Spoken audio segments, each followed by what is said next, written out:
So, welcome to the commentary track. I am David M. Pickett, the creator of the Nightly News at 9, and I'm going to spend a little time telling you some of the behind-the-scenes stuff about what happens in Chapter 2, Robots! Exclamation point.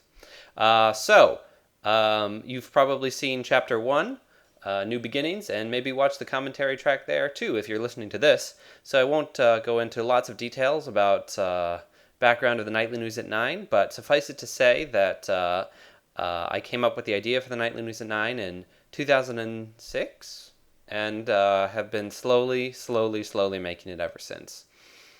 This one, Chapter 2, I think I wrote that back in 2008, and now it is finally finished in 2013.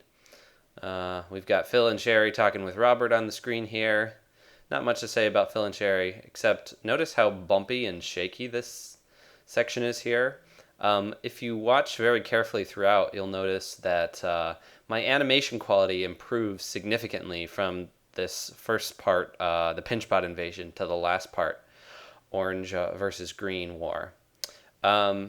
Interesting facts about Chapter 2, I ended up using 3 different cameras throughout the production process.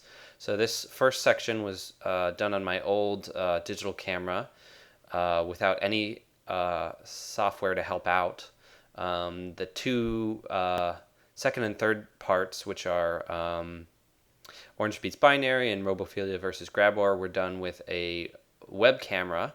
And then I did that Kickstarter project and was able to buy a brand new Micro Four Thirds camera, and that's what I did with the second half with. So you'll notice the visual quality varies throughout, as well as my animation quality.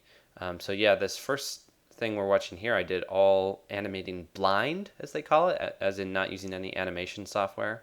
And then for the second and third, I used Helium Frog, and for the final part, I used Dragon Frame. I mention this because people ask me all the time what software I use. You don't need to use software to animate, but it always helps. Interesting. So this part with the playground and the kids, I animated that in a hotel room. Some of this got animated wherever and whenever I could. So that was actually animated while I was at BrickCon in Seattle. Pizza. Oh, so the reason Phil is wearing a robot hat here, besides the fact that it's funny, is when I got the recording of these lines, which I recorded separately from Phil's other lines, it sounded completely different, and it sounded like he was like in a robot hat. So I was like, all right, I'm just gonna have to put him in a robot hat because I can't make this sound better. And so now that's why we have him in a robot hat while he's having this pizza conversation. It's they talk a lot about how creativity increases when you have more constraints. So bad audio equals funny robot hat. So that's a win-win situation to me. Man, I really like these still photos. Phil and Sherry are heavily inspired by the Lego characters Bill and Mary, which were from these early idea books. Well, it's actually really only one idea book.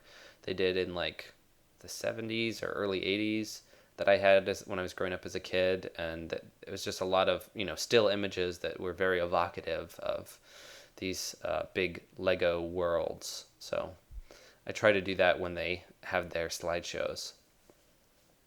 There's not a lot to talk about in just regular Phil and Sherry segments, as I am at a loss for words right now. Oh, and this is when he's saying, "That's 3 questions, darling." Oh, I did that voice wrong. That was her.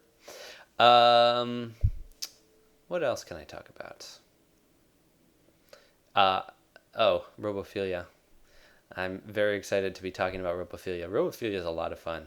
Sorry, Phil and Sherry. Oh, notice that big scratch on Sherry's torso? That'll disappear. Orange Beats Binary. This one is animated at 30 frames per second, where everything else in this chapter is animated at 15 frames per second. Just because the chisel bots, when I did my animation test, I couldn't make it look good at 15. So I amped it up to 30, which meant that it took a lot longer to produce this segment. So not everything in this is the color that appears on screen. I tried as much as possible to build everything monochromatic except for the orange, so that I could do brick built transitions for the color. But for instance, that big twister bot up there with the pizza eyes, he's actually yellow. So all of his color changes, being gray and being orange, are all done in post production. But other than that, I think all of these things are pretty much here. Oh, and this archway here actually had some green pieces that I desaturated to gray for the gray part. But yeah, no, that was a lot of fun to build a lot of things in gray and then orange. Orange is the best. Destroy the green heathens. Now back to the show. Now it's time for Robophilia. I've said it before and I'll say it again. Robophilia is like my favorite character to animate because she is just so crazy. Always moving, always doing different things with her arms and her head. Look, she has a different face there for like half a second. That was cool. Her arms can do a lot of different things like spinny wheels. This one shot here where she's interrogating the pinchbot, that was shot with my first camera because I shot it for the trailer, whereas everything else in this episode is shot with a webcam. So if you noticed a very noticeable visual difference between those two shots, that is why. Oh, this is the one dolly shot I've ever done. It's very ambitious because I wanted to show the scope of the Pinchbot mothership in the background there with the parallaxing. That was fun. I really should do more moving camera shots, but cinematography is hard.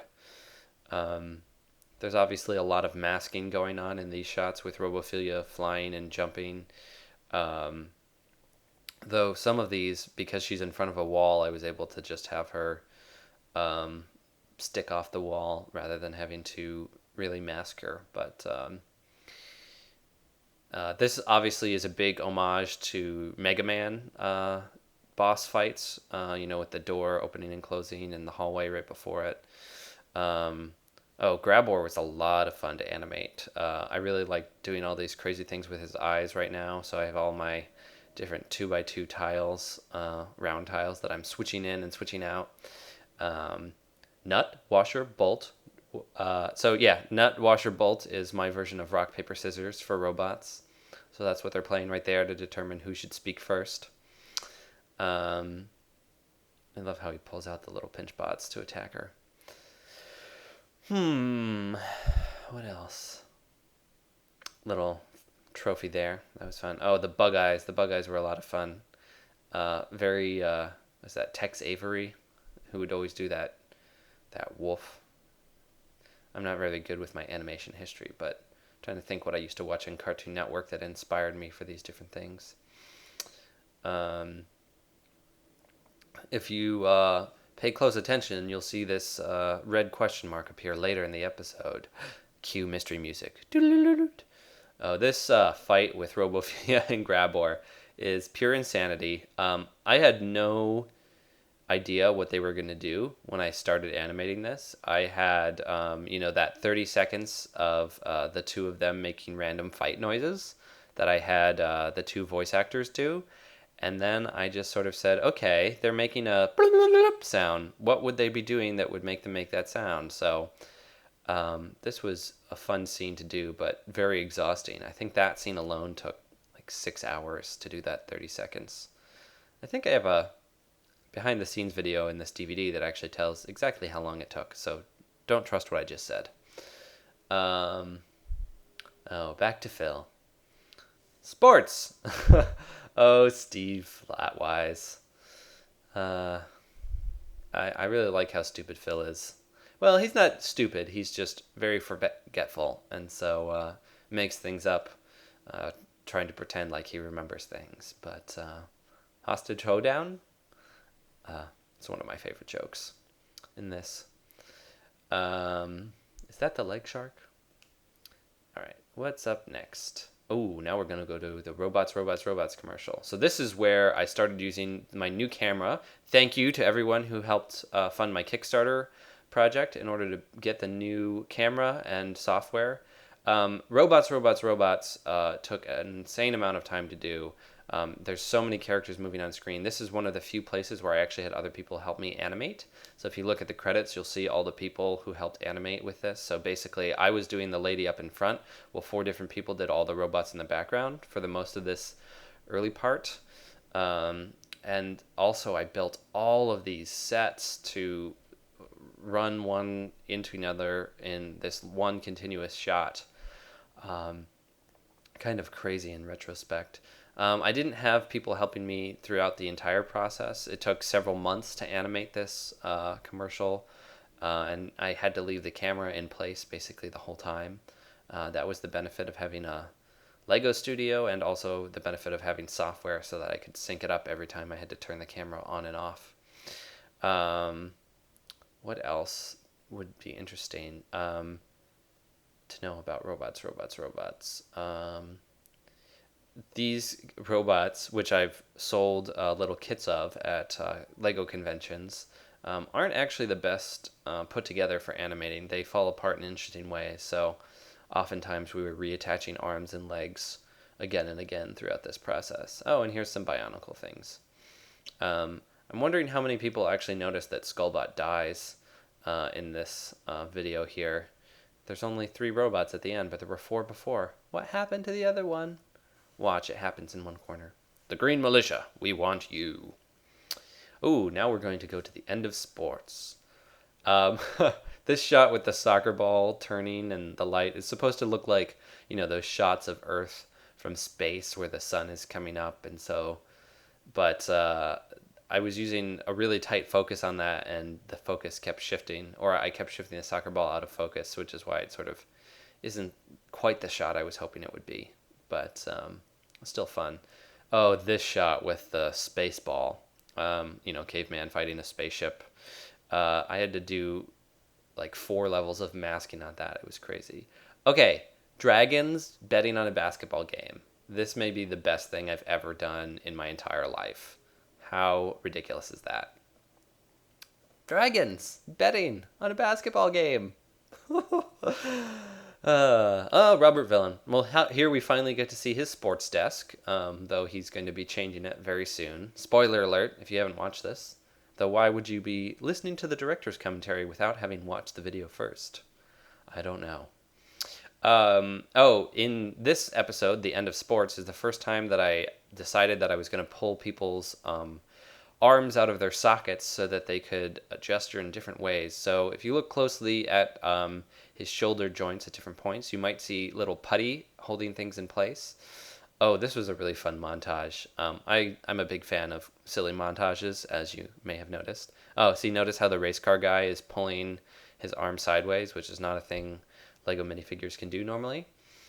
And these are also where we start seeing Kickstarter backers who donated $100 or more having their cameos as their minifigs. So some of the people who have showed up already were actually Kickstarter backers that I made minifigs of. And they got little animation cameos. And on my YouTube videos of each of the different parts of this chapter, you can see who they all are. I liked making up these vignettes to sort of demonstrate fake sports that might exist in Figuria. Fake meaning not from our world. They're obviously real to the people of Figuria. The Toymaster General. I just thought it was really funny to have Malefios be interrupted in the middle of a rant. And then David Pagano is the voice of the Toymaster General. He did a fantastic job. There's no one else in the world I can think of who I would want to voice a crazy general who's in charge of all the toys. These mini pinch bots are super adorable, though they don't look as great from the side as they do from the front, but I like their little bobble-headed nature. Also, I was a big fan of my toy threat levels. If you notice that the sports equipment in the background sometimes moves throughout the animation on its own, that's because I hit it by accident, like the basketball hoop. That one never stayed in place. But they're all gone now, so I don't have to worry about animating them anymore. But you can see how dirty that Technic wall was, because you could see the dust around where they used to be when he makes them disappear, which I had not thought of. Yeah, I like the way he spins his arms around with the putty. Breakdown! Oh man, I like making up fake sports. It's much more fun than watching real sports for me. So Breakdown, obviously this is a game that people in the Lego world would play. Malefios just gets to be the one who invents it. Um, oh, this is a super, super close-up shot that I was just trying to see how close I could go with my macro lens now that I have that on my awesome new camera. Thank you, Kickstarter backers. The focus, again, I was having a little trouble keeping him in the really strict range of focus there, but I think it's a fun shot. I love when Sherry and Robert talk. They have a nice interplay because she's always bossing him around and he actually pays attention to her, unlike Phil, who's sort of oblivious. Yep, no such thing as a sports master. It's like in France, they have this body that controls the French language, Alliance Française, I think. Imagine Robert imagining that there'd be somebody in charge of all the sports in the same way that there's somebody in charge of all the toys. The toy master, sports master. It's easy that he's confused. Okay, so I said something before was my favorite joke from this episode, but actually Phil tearing apart the desk is my favorite joke. I remember writing this on the bus in 2008 when I was on the way home from work and just laughing hysterically to myself. Oh, police show! This commercial. That peel out took a lot of time, but I think it worked really well. What else in this episode? You pulled a lot of still frames in here. I thought that worked well with how the title song went, but that's a little After Effects work I did on that title there. Notice the leg sharks eating the villain, and one of them getting a head melon in the background. Malarkey! This is Jamie Berard, Lego designer, who happened to be a Kickstarter backer as well. He's putting together one of his little Lego sets in the front there, or my mini version of it. Copor, obvious knockoff of Robophilia. Kind of evil though, but evil in a anti-hero sort of way. Same with Malarkey. Using the freeze ray was a lot of fun for the cowboy bots. Also, I just really like the fact that Malarkey uses a stop sign as a weapon. It's perfectly ridiculous, I would say. Copor looks a lot like Robophilia. Cue mystery noise. Those are my parents, also Kickstarter backers, being attacked by a giant robot. That was fun to do. Yeah, that was Police Show. Oh, still a few more. Oh, we're about to have the breaking through glass. That was a fun shot to do. Again, time consuming, but well worth it for the payoff. Also, these explosions. Teddy bear explosion is my favorite. What else should you know? It'd be more fun if there was somebody here asking me questions about, like, how did you do this thing? And then I could answer. And then everybody would know. But instead, I just have to guess what you would want to know. Yeah, if you look at Phil and Sherry here, you'll notice, one, that my animation is a lot smoother. There's far fewer set bumps or, random light flickers from the pinch bot invasion. Product of me becoming a better animator over the course of the 3 years I was making this, and then also better camera equipment software. Oh, this split screen. I don't know why I did all the work of animating 2 separate scenes here just to do a split screen, but I think it turns out pretty nice. I like the way that you can see Sherry doing different things while Zandar's talking, and Zandar having to deal with the leg shark while Sherry's talking. It's a fun little thing to do. Again, all these things that I put the time in, I think are ultimately worth the effort. It had been so long since I animated Zundar when I came back, but getting back into the flow of animating Zundar was good, and I'm going to miss animating him until the next time. He's sort of turning evil here. If you didn't quite get that, he's under the influence of green, obviously, since he is a green monster, dragon, person, creature. And I liked doing lots of fun stuff with Legsley in the background. He's eating trees. Oh, the Eye of Eyes.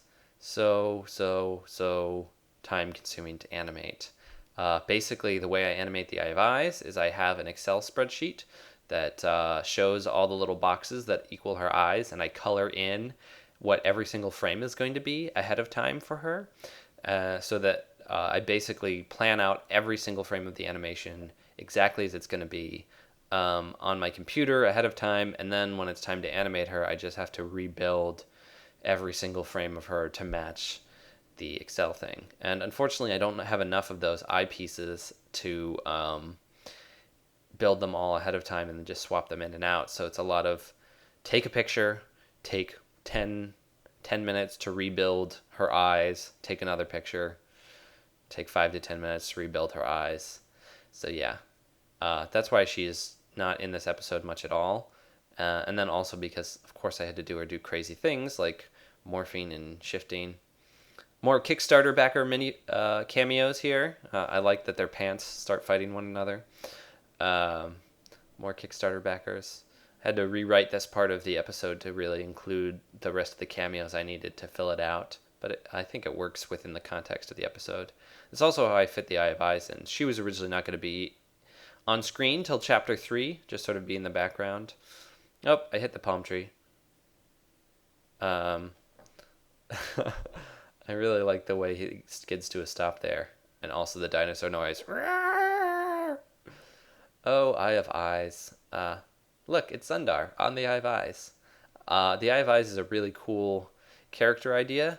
I just need to figure out a more time-efficient way to animate her. Jeez. Or I just need to get an intern. I like how Zundar wrapped Legsley up in chains, though I couldn't find a good chain sound to go, so it's really just him making noises. Arr, arr, arr, arr, arr. I do Legsley's voice. I just love leg shark. Somebody pointed out to me recently that my dog, Sophie, who likes to bite and lick on things, is sort of like a leg shark, or vice versa. So you can think of the leg shark as being influenced by my dog a little bit. Yeah, I have this whole concept of the origin of leg sharks, in which they lived in the pirate islands and feasted on head melons, and it was a way for the intangibles to secretly be training them to eat figurine heads. We'll see if I ever explain that backstory somewhere, but it's sort of implied here a little bit, but not really.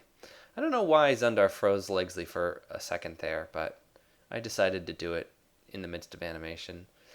The other thing that I try to make Legsley seem like is Pac-Man, so that's why he's going around eating little bulbs here, back and forth. Waka waka waka. Zundar's about to turn evil for good, or, for now. And he's not really turning evil, he's just becoming completely brain controlled by green, sort of. It's a complicated situation. Smash the big pumpkin. Sorry, Charlie Brown. This moment right here is just so awesome. Zundar shooting fire and then sprouting wings you didn't know he had and flying off away. I hope that made people gasp when they first saw it. Exposed. Oh, Phil and Sherry. Be still my heart. So yeah, chapter 3. I am going to make chapter 3 eventually. I will hopefully be doing a Kickstarter project at probably January 2014 so that I could do it in summer 2014. Let's see if I stick to that deadline, or if, like every other deadline that I have for the Nightly News at 9, I end up being a little late. So thank you so much for listening to this commentary. I appreciate you letting me ramble on here and not interrupting me with questions. If you want to ask me questions, you should go to our YouTube channel, youtube.com/nightlynews@9. Leave comments on our videos. Watch our how to build videos. There's a lot of great content up there. If you're just somebody who buys the DVD and you haven't been to our YouTube channel, you're really missing out. So go visit us on YouTube. Thanks.